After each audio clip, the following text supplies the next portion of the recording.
Alden, it's your update. Ito yung speech ni Alden bilang BIR Most Outstanding Taxpayer. Ito yung video.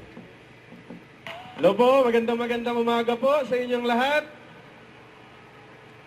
At syempre, binabati ko po ang lahat ng nandito ngayon sa 2026 Tax Campaign Kick-Off ng BIR Southern Luzon Cluster. Of course, to our distinguished Commissioner, Attorney Charlie Mendoza.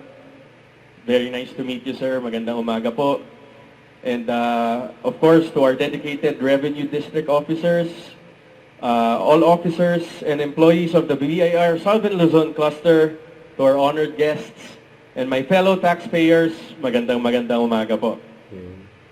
Isang karangalan po talaga na to stand before you here today, and I'm deeply humbled and grateful po to be recognized as one of your most valuable taxpayers of 2025. This award is not just a personal achievement actually. It's a reminder po of our shared responsibility bilang mamamayan ng ating bansa. Naniniwala po ako na paying the right taxes is more than just a legal obligation. It is a commitment to nation building. Every tax contribution helps fund essential services po ng ating gobyerno, kagaya na lang po ng edukasyon, healthcare, infrastructure, and social programs that uplift communities across the Philippines. When we pay our taxes honestly and on time, we actively take part in shaping a better future for every Filipino. I would like to commend the hardworking men and women po of the BIR Southern Luzon Cluster. Siyempre, shoutout ko po muna yung RDO ko po, ang RDO 57 po, of course, with our RD, Stimson Kureg. Ayan, sila Miss Sarah, sila Miss Pia, and si Sir Romel. Shoutout po sa inyo. And siyempre, at sa lahat po ng nandito ngayon for your dedication and integrity in carrying out your mandate. Your efforts ensure that public funds are properly collected to support our country's growth and development.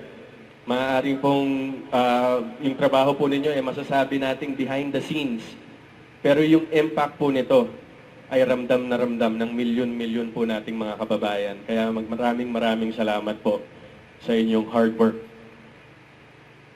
As a public figure, I understand that influence comes with responsibility. I hope that through this recognition, more individuals, especially those in the private sector and in the entertainment industry, will be encouraged to fulfill their tax obligations faithfully and transparently. Being a responsible taxpayer is something we should all take pride in. Dapat po natin ipagmalaki ang ating pagiging taxpayer. Let this kick-off event serve as a renewed call for unity, accountability, and cooperation. Together, let us strengthen our culture of compliance and integrity. Together, let us build a nation where every contribution counts and every citizen plays a huge part in nation building. Sa lahat po na nandito ngayon, sa lahat po ng nakakanood sa atin online, paalala ko lamang po, magbayad tayo po ng tamang buwis at higit sa lahat, magbayad po tayo sa tamang oras. Maraming salamat po. Maraming salamat for the recognition. Ako po si Alden Richards. Congratulations po to BIR Southern Luzon Cluster for a successful tax campaign kickoff. And mabuhay po ang BIR, mabuhay po tayong lahat, mabuhay ang bagong Pilipinas. Maraming salamat po. Thank you so much po, Mr. Alden Richards. Don't forget to subscribe, click the notification bell for more updates. This is Richard in Action Vlog. Stay tuned for more videos. See ya.